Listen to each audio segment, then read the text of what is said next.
I'm a feminist, but as Christmas comes upon us, I realise I know all the words to Baby It's Cold Outside and secretly love it, even though it contains the line, say what's in this drink. It's a really good song, objectively. Is the content excellent? No. I'm a feminist, but when I recently appeared on Celebrity Mastermind for charity, I spent more time researching the dress I would wear online than the general knowledge. And it really shows, because I get a lot wrong, but I look good doing it. I'm a feminist, but I spent a good 20 minutes yesterday reading an article saying that Baby It's Cold Outside is really an act against the patriarchy because the woman clearly wants to stay despite her paternalistic family's demands on her sexuality. It was highly convincing. I suggest you all read it. Apparently it was about a time when values were different and she wanted to stay and she felt she couldn't say that herself because she didn't have her own agency because of the bad patriarchy. So she is fighting the patriarchy like Luke Skywalker is fighting the dark side, saying, oh, but my father's going to be so angry, but I want to be here with you because I'm a sexually active woman and there's nothing wrong with that. I found it convincing. I think you should all read it. I'm a feminist, but when I was recently home in Ireland for a chat show appearance, where I received exceptional hair and makeup, I spent the rest of the evening in pubs in Cork hoping to bump into any ex. Any ex. God, I mean, the thing is now, Facebook makes that easier because you could see whether if anyone's checked in anywhere or anyone's sort of accepted an invitation to a party. I didn't go that far. If you'd been with me, that's what we would have been doing, going, where is he? Is there any clues as to where this man could be? That's probably more of an insight into my mind than I should have really revealed. I'm a feminist, but my favourite Christmas karaoke number is Santa Baby. If I were in a foreign country where no one knew me, I would happily do it with the baby voice. Could we do a feminist version? Like Santa Baby, being an awful good feminist this year. It just doesn't flow, does it? It doesn't flow in the same way, no, sure. Put Maya Angelou's works in my stocking, that kind of thing. I mean, We shouldn't bring her name into it. We shouldn't besmirch her name with Santa Baby. Oh. But I feel like she had a really good sense of humour, and if she were here, she'd sing it with me. Let's speak for her by all means. You go. I'm a feminist, but when I was home in Ireland and in Cork recently, I did eventually bump into an ex. I was wearing no makeup at this point. He was an ex who had behaved very badly a number of years ago. And he said, hello, Jess. And instead of me tersely saying, Declan, and walking away like Meryl Streep in The Devil Wears Prada, I went, oh my God, hello, how are you? Oh my God, happy Christmas. Like, are you keeping well? Oh my God, it's so nice to see you. And I hugged him like he was an old friend because I didn't want him to feel awkward for how he treated me 15 years ago. I know. They're confessions. Live from King's Place in London, the Spontaneity Shop presents The Guilty Feminist. With me, Deborah Francis-White, guest co-host Jessica Regan, and very special guest, Sam Bain, talking about More Than Wonder Woman.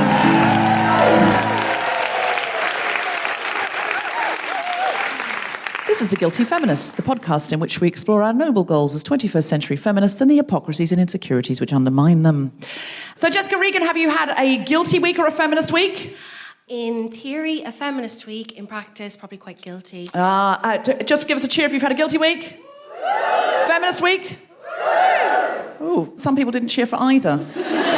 A 50-50 week. Well, maybe they're like me. They're like, oh, women are so indecisive. Why can't they make up their lady minds? So, Jessica Regan, you are an actor. I am, yeah. And recently you did a BBC Two programme, probably the only show in the last year that I've watched where I was actually shouting at the television and I going, was concerned. No! I was shouted no at the television a lot. Yeah. It was exciting. I had never seen you react that much to something. I was like, I'm sitting right here, so you know that I'm okay, you know? Yeah. I'm beside you, you know. It was extraordinary. It's a comedy drama. It's written by Sam Bain. You'll know him from Peep Show, that he wrote with Jesse Armstrong, and also Fresh Meat. And he wrote this show. For those of you who haven't seen it, it's on in America at the moment, actually, on Showtime. I know, right? It's about three very close friends, one of whom gets diagnosed with a very curable, treatable form of cancer. He decides to eschew any conventional medical treatment in favour of holistic, heavily inverted commas, natural remedies. Myself and the other character decide that this is terrible, what can we do? And we kidnap him and forcefully administer chemotherapy to him while he's chained in a basement. And it's a comedy. It's so very controversial. It's controversial for all sorts of reasons that you can imagine, about imposing your will, lack of consent, contemporary medicine, alternative medicine, all of those things. But the reason we're talking about it tonight is that Jess Regan's character was originally called Tim.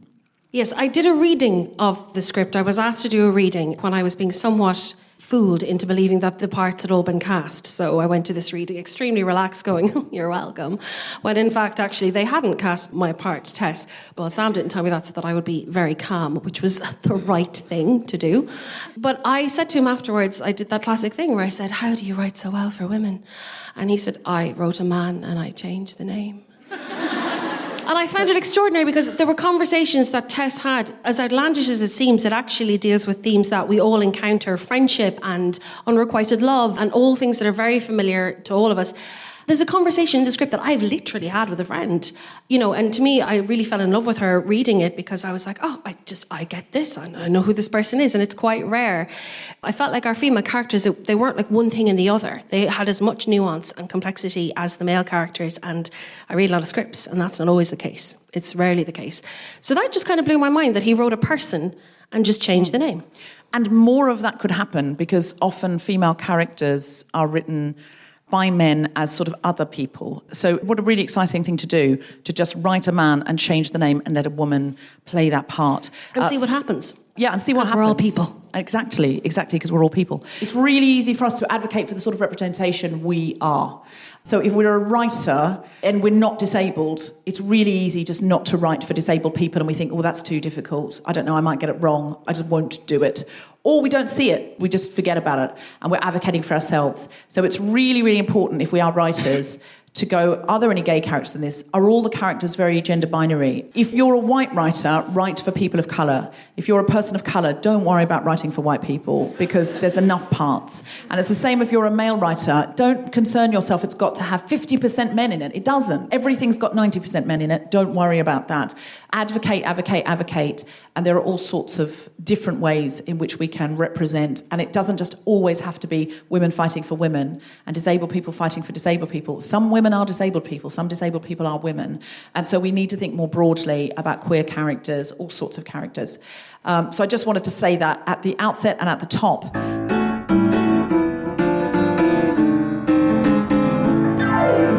Please welcome to the stage, Deborah Frances White.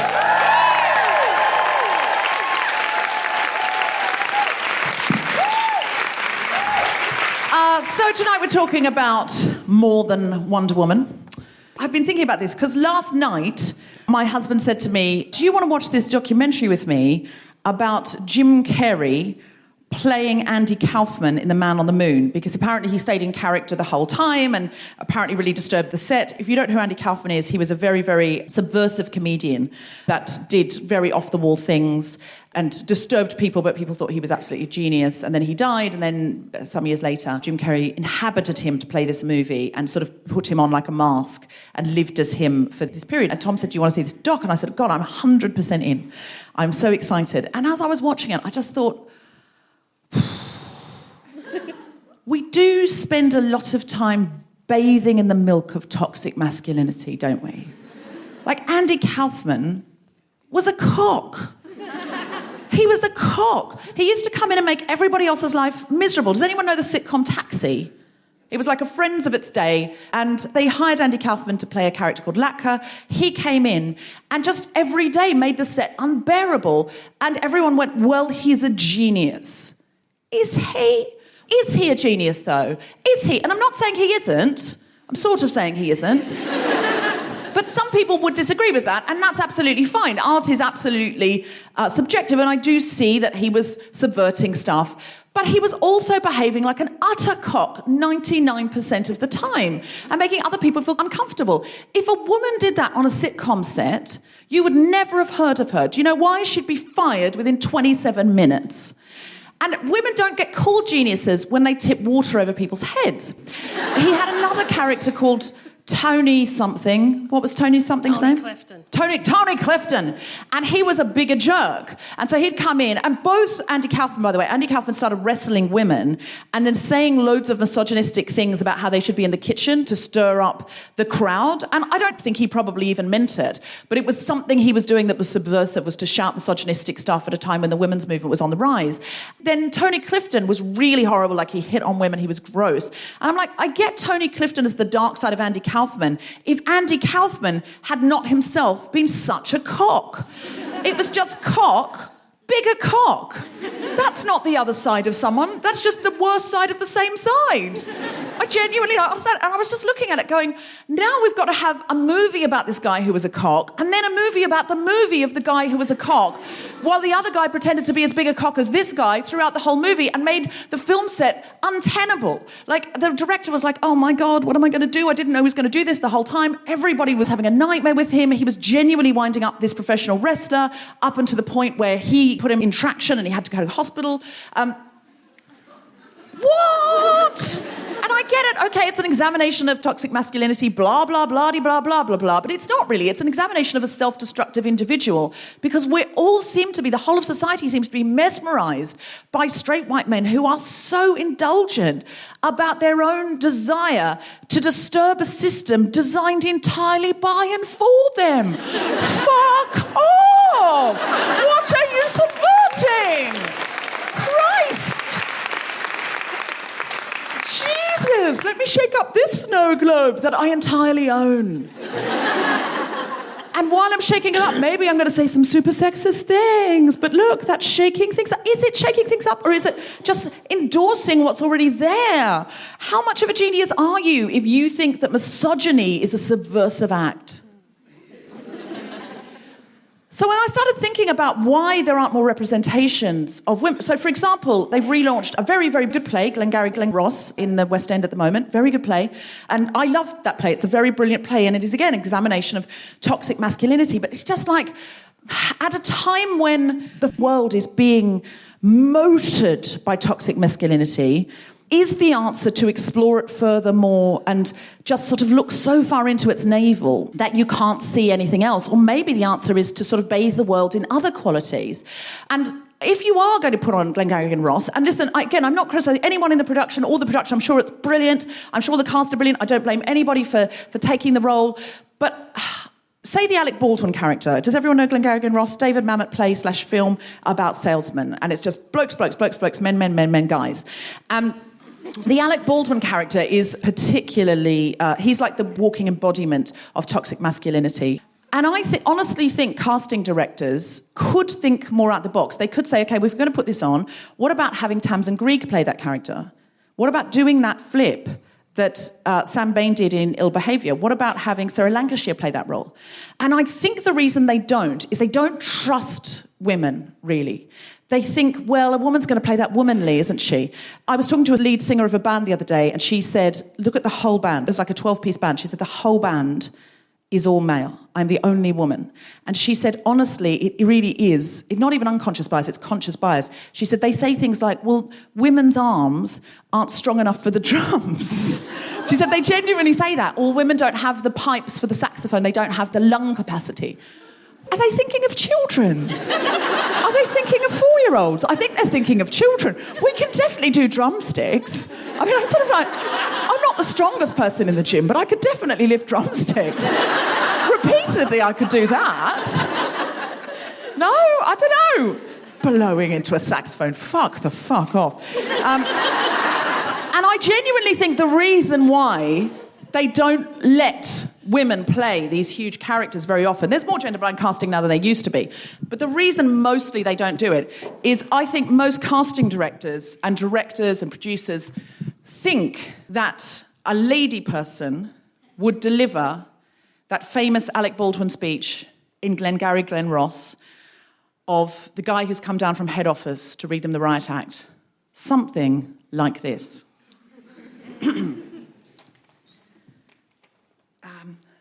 Let me have your attention for a moment. So you're talking about what? You're talking about bitching about that sale you shot. Some son of a bitch that doesn't want to buy. Somebody that doesn't want to sell what you're selling. Some broad you're trying to screw. Bit rude, and so forth. Let's talk about something important. Are they all here? Well, I'm going to go anyway. Let's talk about something important. Pop that coffee down, will you? Coffee is for closers. Closers only. Do you think I'm fucking with you?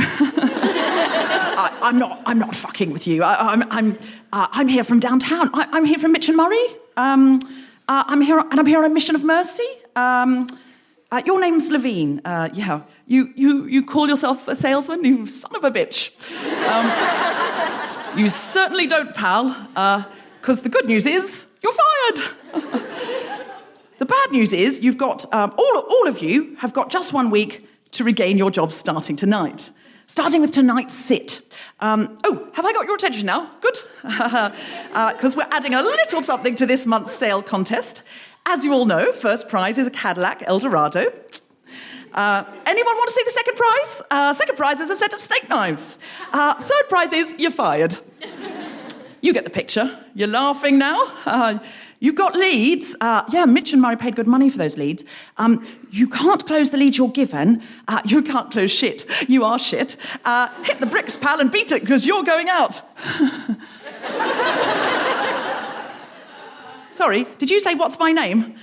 Fuck you, that's my name. It's not really, it's Tracy. You hear me?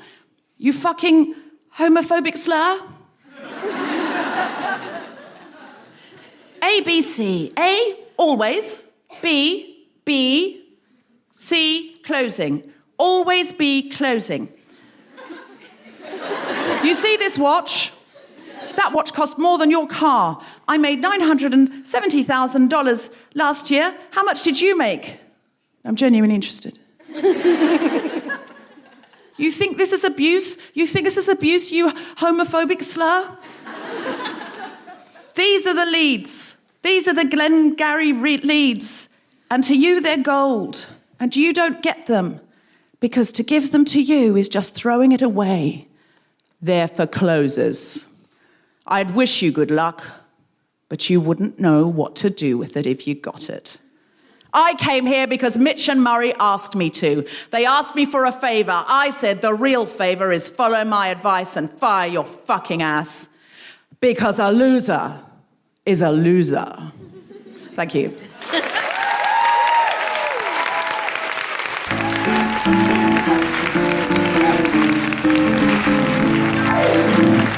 I think I got more into the spirit of it at the end. It definitely changed. That meant a lot to hear you perform that, because I had quite the ranty rant on Facebook, which, as we know, is how we change the world. When I heard about Glengarry Glen Ross, and again, like, of course, you know, respect to the actors, and I actually hear it's very good, but I thought, really, this? Why this story? Why are we telling this story? Because this type of masculinity is now actually kind of dated, so it's not even exploring something new, or it's not looking back to, like, the 20s going, when did the seeds of this get sown? It's like, oh, yeah. So it was just another play for men to rant about in and showboat in. They could have done an all-female version. It went down really well when they did that to Ghostbusters. Today's guest is one of the minds behind some of the most iconic British television comedy of recent years, including Peep Show, Fresh Meat, and the new comedy drama from BBC Two, Ill Behaviour. Please welcome the wonderful Sam Bain!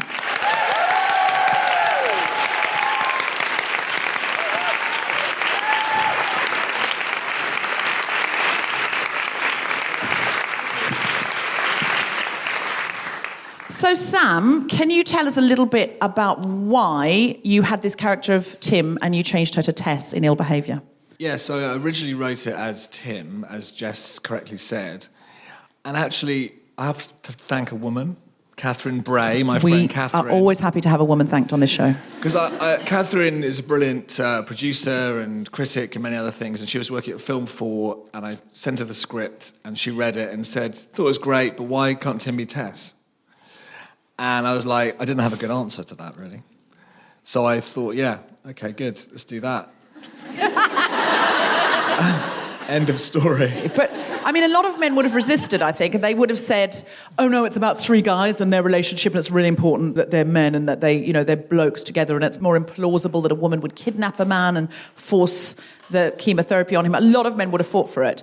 Yeah, I just thought it was a good idea that would make the character more interesting, because he was originally written as kind of like a geek, and the character Tess is a geek, but I just thought that, in a way, we've seen a lot of guy geeks. Female geeks are maybe less represented, therefore more interesting. And in a way, the question, which was really interesting, posed to me was, why not? And, you know, I didn't have a good answer. It wasn't like he had to be a guy. And as soon as you make the character female, then all the outrageous things that he was doing, like kidnapping someone, become somehow funnier and sort of more transgressive if it's a woman doing it, even though I haven't actually thought of it as a woman, if you see what I mean. It does, just by casting a woman or making it a female character, seeing someone behave badly who's female somehow is funnier. It's less familiar, isn't it? That's interesting. Yeah, is it because we've just seen guys do so much? I think so. I think it's overkill. I think certainly in comedy, a lot of comedy comes from people behaving badly and doing the wrong thing and being outrageous. And usually the women are standing there going, oh, Mark. Yeah. Well, yeah, quite. Oh, you shouldn't do that. And I don't I've realised Mark is now in Peep Show, and I just picked that as an arbitrary name. Guys. But actually, Olivia Colman's character in Peep Show is a wonderful character because she has her own dimension. The Peep Show women, I think, are really good. I think they are much more dimensional than lots of the characters that we do generally see in sitcoms. But it is true that women spoil the fun in sitcoms. Yeah, me and Jessie spotted this early in our career, and we sort of identified this trope of the sensible woman. And we always sort of had that as a poster over our desk, as it were, not to write that character ever. Not to write the sensible woman? No, because it's the most boring character ever written, right? That's great because that was quite a while ago that you started Peep Show. Yeah. How long ago was it? 2003. Yeah, I wasn't even a feminist then. I don't reckon that many men in 2003 had a poster up above the computer saying, don't write the sensible woman. You were just aware, you just thought it was an uninteresting thing. Well, we'd seen a lot of sitcoms and we realised that this is something that annoyed us. And obviously it's not a good part for an actress to be the scold, to be the kind of frowny-faced, boring woman. That's just a terrible part. So why waste screen time on that person, you know? I remember watching Peep Show and finding myself being able to relate more to Mark and Jez as humans than the female characters I was seeing depicted on screen. Like, I found their vulnerability and their insecurities and, I found all that like, oh, hello, fellow humans. I identify that. Also, I love, like, how crazy Nancy was and, how Olivia Colman's character really took a turn and, right? And, it was just like, oh, yeah, great. Like, it was fantastic. Yeah, what about Fresh Meat? The world had changed quite a lot by the time you came to write Fresh Meat. Did you think differently about that kind of casting? Well, we actually wrote that pilot before we wrote Peep Show. We wrote that in 1999, then it sat on a shelf because no one wanted to. You must have been a student yourself then. Yeah, we weren't far off from uni. So you were the Fresh Meat characters, you and Jessie? Well, no, we made them up. They're fictional. Oh. But if you had to pick one that you were, which one were you? Probably Oregon. If you're listening internationally and you have not seen Fresh Meat, can you get it on Hulu or anything? Well, you should be able to. You should be able to get it on Hulu. It's called Fresh Meat. It's a great show, but it's about students in their first year. The first series is about them in their first year at university. And Oregon turns up, and her real name's Melissa, and she reinvents herself for university, as many of us have done, and gives herself a cool name and pretends to be somebody she isn't. I feel like we're probably all Oregon for that whole of our lives, in a way.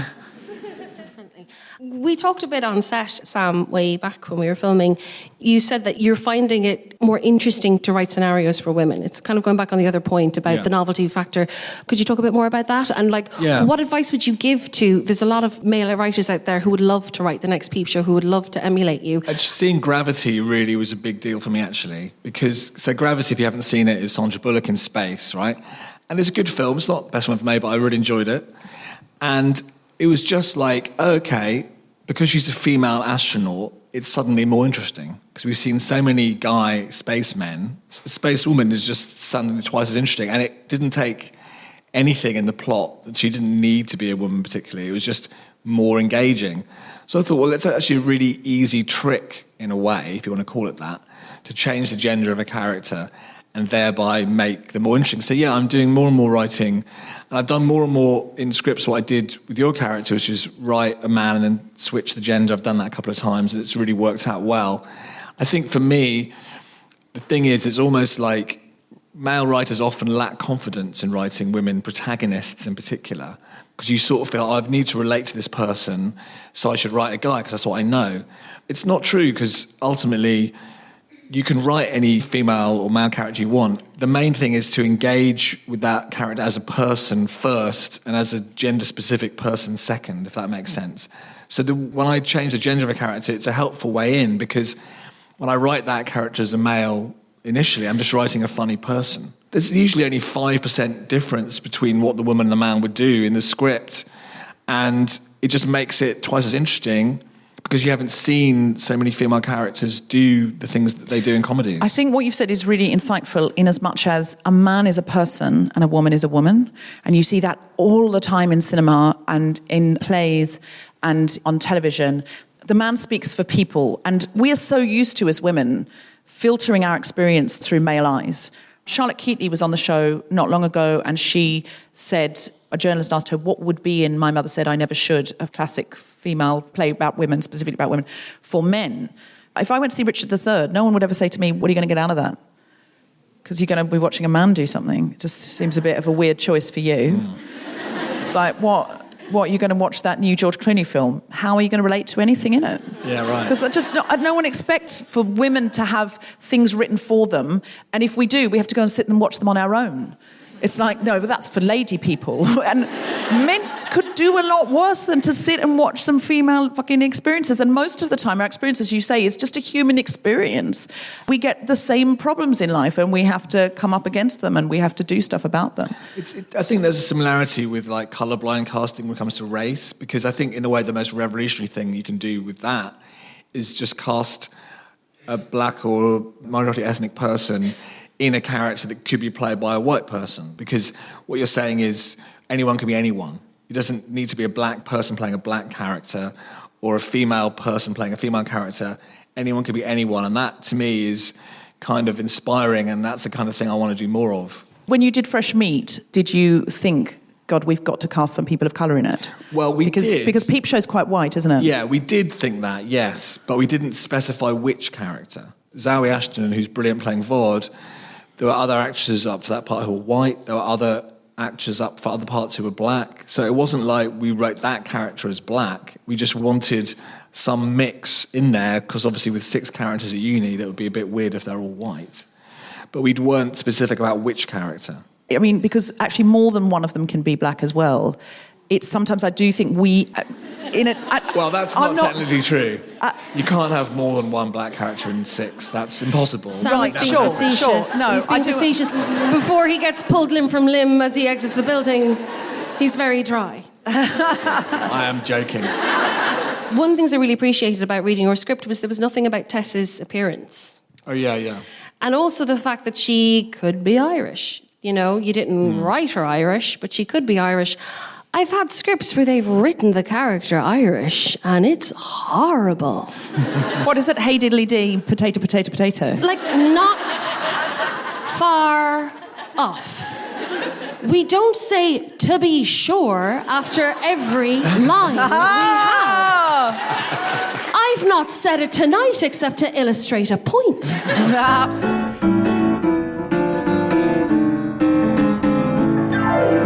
Hello, Guilty Feminist. It's Deborah Frances-White, briefly interrupting your podcast listening to let you know that there are some shows coming up that you might want to come and see.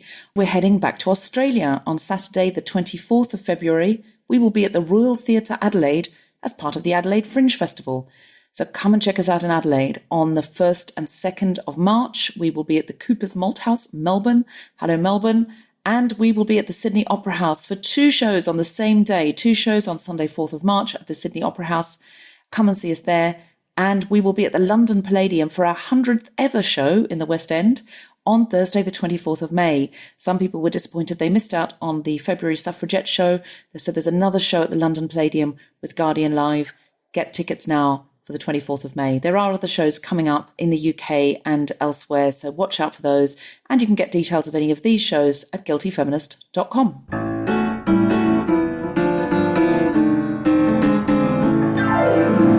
Please welcome to the stage the wonderful Jessica Regan!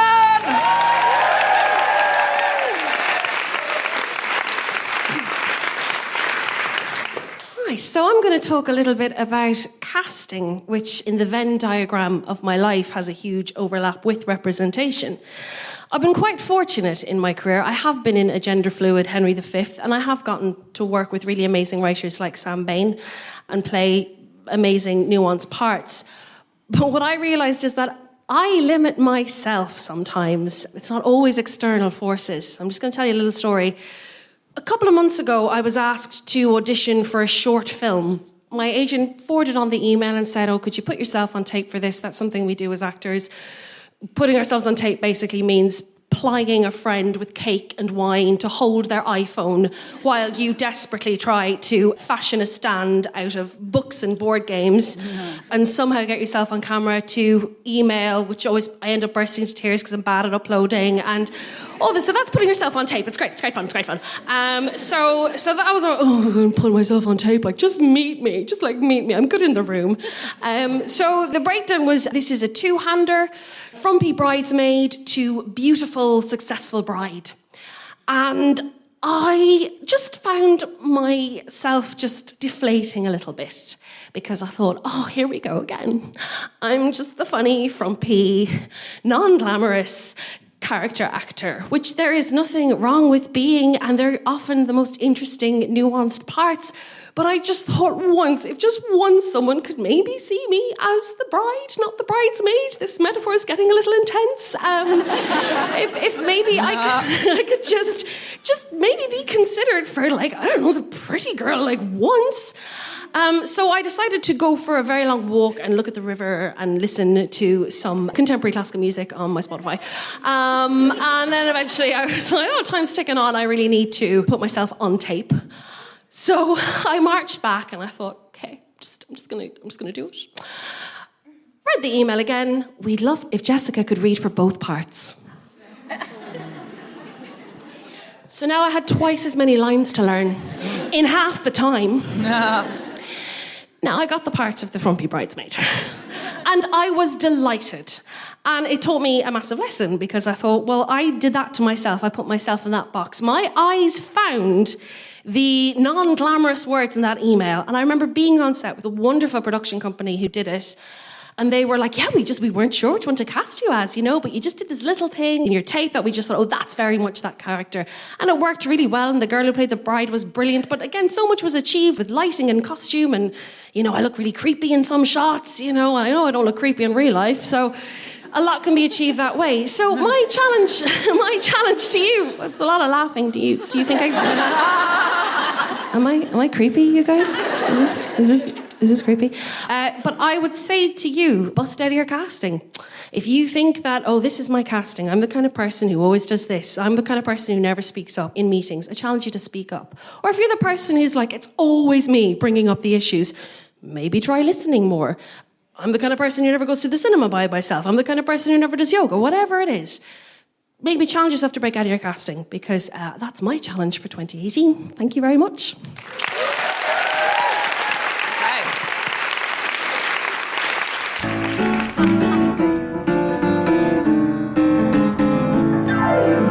Jess, you did a challenge this week. I sure did. What was that challenge? Well, it's a live challenge, everyone. It's very exciting. So I thought about, when we were talking about doing this, and I thought about times when I've put myself in boxes, as I discussed, and times when I felt external forces have put me in boxes.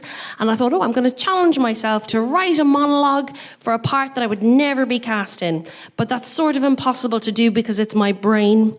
So I challenged a wonderful actress and writer I know, Karen Cogan, who is the playwright in residence at Momo Theatre Company. Her first play, the half of it, was nominated for 5 Dublin Theatre Awards. It won 1 first fortnight.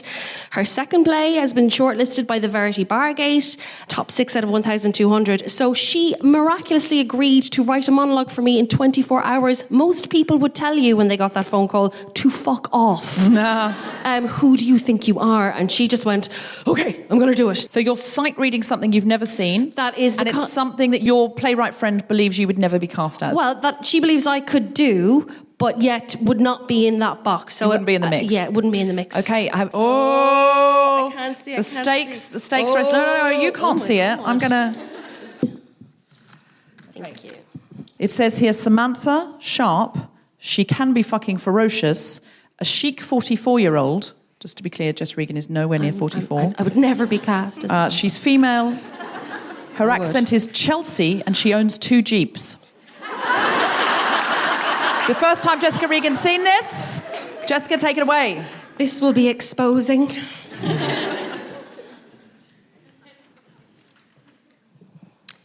Well, like, why are you so closed off? You're like an eagle. You love me. You're obsessed with me. Amanda? Nothing. Okay, cool. That's how it is. Cool.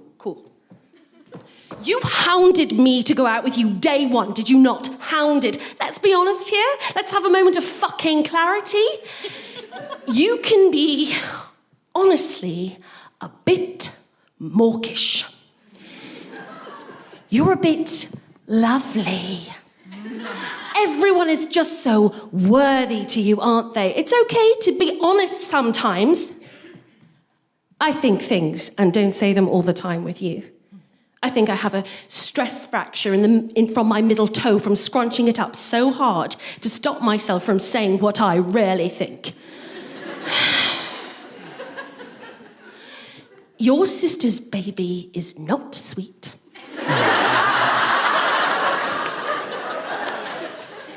He smells of eggs. And he's completely asymmetrical, so... I spent your whole birthday dinner thinking about your paws. I stared at the paws on your chin for the whole meal. You thought I was giving you the come on, but I wasn't. We fucked anyway, I know, but the precursor was me thinking you look like a coral or a mollusk with your open, repetitive paws. Your chin is upsetting. So... I find it off-putting how often you find people sweet when they're actually creepy. Like the woman on the train, remember, with the bear in clothes? Her hair was matted and she had red gloves with bells. Fucking bells, like a budget elf, a disappointing Christmas woman in June. And she had so many bags. Why do the odd people always have so many bags? Where are they going? What are they carrying? Sausages? Dead fish? What? She picked up the bear and held his face against the window like a hostage. Look, she kept saying, look, look. And you were like, oh my God, that's beautiful, isn't it? Like, I said, yes, God, so vulnerable. And she said, look, and you... Oh, they're so close. Her, look. I wanted to howl. He is looking, you fucking Lula. But I held it in. I sat violently still next to you. You were probably planning a shit screenplay about the poignant woman and her grubby bear in your head. Christ, why did you think it was lovely when it was sad? Pathetic. Like seeing her tongue or her fanny, something I didn't ask to see.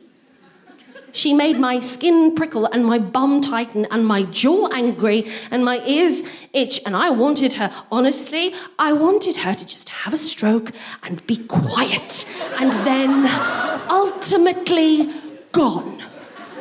Her and the fucking bear. So, yes, maybe we are different people, Amanda. Call me back when you get this, okay?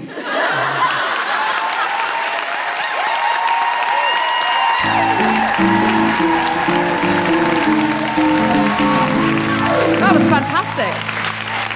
She wasn't a very nice person, was she? But I'm usually cast as, oh, no, don't mind me. And sure, how are you doing? Would you like a cup of tea? So that was, I've never felt more alive, Karen Cogan. Thank you so much for writing that. That was amazing. And is the writer in? She's up there. Hello. Hi. Thank you for writing that. Unbelievably, brilliantly sight-read. That was like an audition, wasn't it, really? I mean, Sam. Yeah, I think she's got the part. Yeah. It's great seeing you play someone so different. And Yeah, obviously you've never seen that. That's acting, right? Pretending. But it's great to see you play someone that, as you say, you wouldn't normally expect. And the accent was brilliant, I thought. Well, that 3 years at RADA, my parents will be glad to hear that. But Sam gave me my very first job. So you've known me all these years, and you've given me always opportunities at very critical junctures. So I'm really glad you saw that. That's cool. What is interesting about it is that I've never, ever seen you do a part like that before, but that's presumably why actors want to act, so they can be people that they aren't. And that character is clearly a really unpleasant person. As you say, you normally get to play often slightly low-status Irish people. Yes. But I'm really going to shake it up with the Irish maid I'm playing in the new year, so smashing that ceiling. No, look.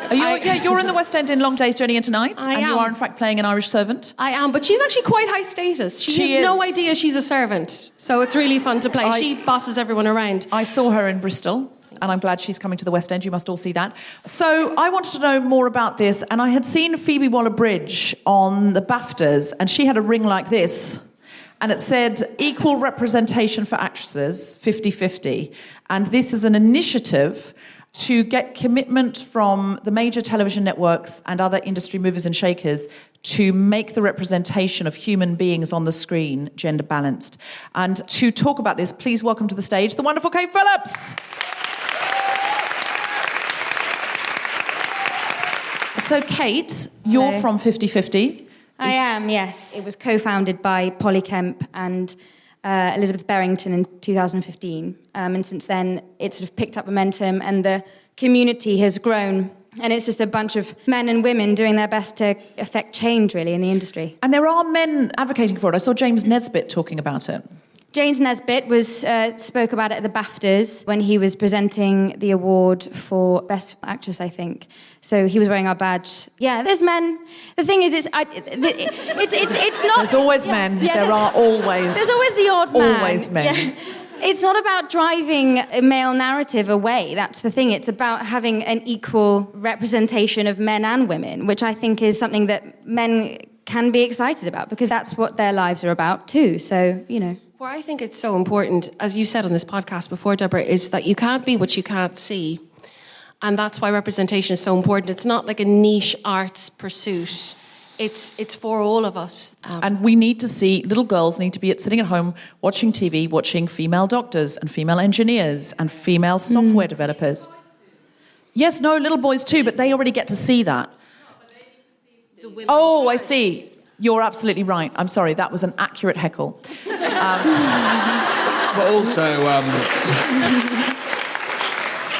also female idiots, not just female scientists. Like, comedy is also great to see women being arrogant. Well, you've got that covered, and... Well, you know what I mean? Because no, you're right. When you look at Ab Fab or the great female comic characters, it's such a wonderful thing, isn't it, to see women behaving badly and being stupid and arrogant and doing all the things they're not supposed to do. Yes, exactly, because also that gives us permission to be transgressive, and also those are often the more interesting parts, as we were talking about before. You don't just want to play a woman standing in the corner going, "You boys." They kill the story. If everyone in Modern Family listened to Claire, there'd be no plot. And I know she finds it difficult, and I've heard her interviewed and go, well, I try and find a way that she thinks that she's making more fun. And, and it's true. Often, if you listen to the woman in the story, the plot would die. How are you going to do this, Kate, at 50-50 ERA? What's the plan to get this commitment? Do you know? I know a little bit. Well, the plan is to excite the industry, create an energy for change in the industry. So that means getting the ears of the top key players of the industry. And that means the commissioners, the writers, production companies. These are the people that can really change things. And I know you're talking about casting directors, and they're the ones that can influence that. But I can't always be speaking for ERA, but for myself, I think it comes from the writing. And firstly, we need to get many more female writers engaged. And because perhaps there's an argument to say that they write more complicated, more complex, sophisticated narratives for women. But I think also it needs to be an equal representation behind the scenes as well. People on the boards, people in the creative side of things, that needs to be an equal balance too, because that energy trickles down. And what can we do to help ERA 50/50? You can spread the word. You can tell people about it. You can buy our badges. Our rings will be on sale soon. Post on Instagram. Tell people that this needs to happen. Firstly, we're raising money and raising awareness towards an event in February where we're trying to get those people in a room so we can get them to commit to an equal 50/50 gender balance. So you're telling them it's a party, and when they get there, you're going to make them commit to something. Shut the doors. Exactly. Put your makeup on, hope your ex turns up. Yeah, that's exactly how we're going to pitch it. Yeah, absolutely. Sam, are you interested in the 50/50 initiative? Yes. I've invited you to a party and now I'm wanting a commitment, I think. Yes. Do I have to sign something? Yeah, now. Okay. In blood? In Mincy's blood. Fine. The best kind of blood, right? The best kind of blood. Yeah. So the website is what? The website is equalrepresentationforactresses.co.uk. Brilliant. And you're in The Crown and also in Peaky Blinders. You're currently in Peaky Blinders? Yep. Yep. Those are both high-quality dramas. Are there more quality representations of women? Are there more opportunities for women? I've been lucky enough to work in the last couple of years, but I have been doing mostly period dramas. And in the period, in the sort of before the contemporary time, apparently, women, they're not sort of the lead players in history. Well, The Crown... Well, of course, we're talking about the Queen. Female-led, isn't it? So maybe I was talking out of my arse, but no, not at all. No, but I'm just saying, you are The Crown right. is a great Crown is a really perfect example of that. piece that does address. Absolutely, it addresses a very, very privileged woman, obviously, but the most privileged woman in this country, probably. But still, it is interesting to see what she came up against, the sexism that she came up against, and that's really what it was about, that they were like, you're not really going to get this because you're a woman and you're not a very well-educated woman, and how she coped with it. Well, yeah, but the character that I played in The Crown was Churchill's secretary, and I think what Peter Morgan did is that the character I played was the only person that wasn't a real character. So they amalgamated lots of women who worked for Churchill and made it into this one character so that she had more material. They gave her a bit more oomph, which I think was really exciting. And those women who worked for him were great women. They were very intelligent, inspired women. Yeah, I know from my friends who are people of colour who are actors, they often say, oh yeah, there were no black people in the past. If you look at period drama, we just weren't there.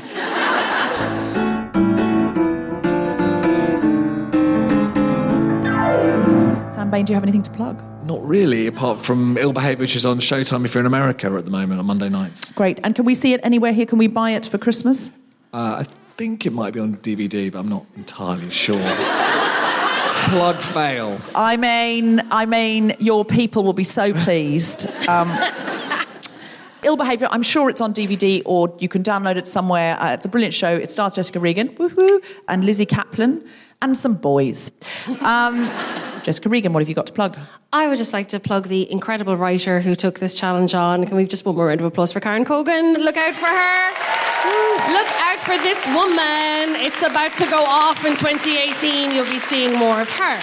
And also you can see Jessica Regan in the fabulous new Irish sitcom by one of our previous Guilty Feminist guests and host, Alison Spittle, true legend. And that show is called? It's called Nowhere Fast. And when my mother watched it, she said, there's so many women in it. So well done, Alison. Absolutely brilliant sitcom by Alison Spittle with so many women in it. And you can also see Jess in Long Day's Journey into Night, which goes into the West End and then to New York and Los Angeles. Kate Phillips, have you got anything to plug? If you're not watching Peaky Blinders, then do. You can catch it on Netflix and on iPlayer. And also there's a film that I made earlier this year with Keira Knightley called The Aftermath, which will be coming out in the new year. I'm Deborah Frances-White, and please listen to Global Pillage at globalpillage.net. And if you would like to donate to the podcast, then download our negotiation special. It's a £5 episode. That's the way that you can donate to the podcast. Jess, I've got another monologue for you to sight read. Working for free tonight. She is being paid, just to be clear. That's got really awkward. I am. That's just ruined that joke, Deborah. No, I'm kidding. We don't pay any of the Irish ones. That's because we're being so tricksy with the whole Brexit thing. We don't deserve it.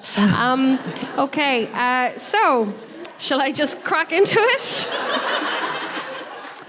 Listen, you don't want the wall. We want the wall. We want to make the United Kingdom great again. Sure. Yeah. Good luck. You idiots! It's not the United Kingdom there, though, is it? It's United Kingdom and the British Isles or something. I don't know. I just wanted to go back to what it was. Kate quickly wants to do another plug. I just thought it was important that the reason why I'm here tonight is that I should be plugging ERA. I didn't want to say. Not myself. I'm really not here for myself. I'm here for ERA, Equal Representation for Actresses.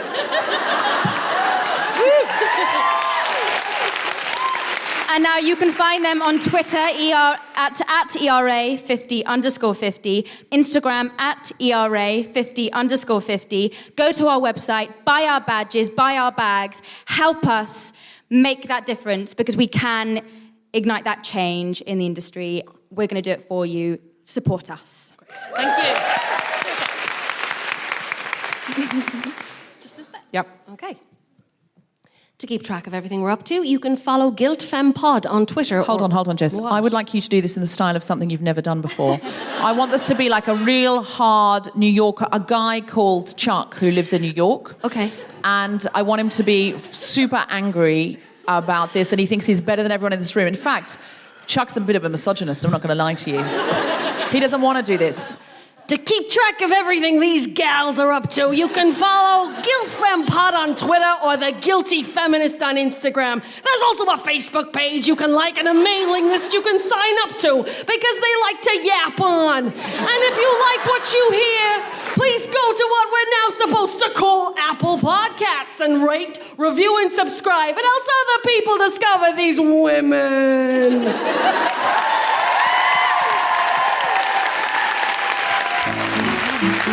You have been listening to The Guilty Feminist with me, Deborah Frances-White, guest co-host Jessica Regan, and our very special guests, Sam Bain and Kate Phillips.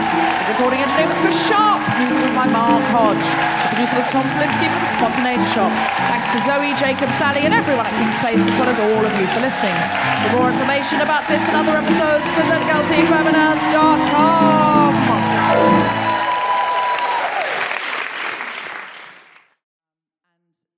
What's exciting is you got one of those two parts. You went up for both of them. You weren't able to get both of them, but very exciting. Oh, I don't think... No, they've turned you off now. Wow. I mean, yeah. It's, yeah, when you can't even get a mic turned on in a feminist podcast, it's concerning. That's a lack of representation right there. If I'm doing that to myself, how can I expect people not to do it to me? Exactly. Oh, is something going wrong with the mics? It's fine. Problem solved. Thanks, We're back boys. on. Fee you.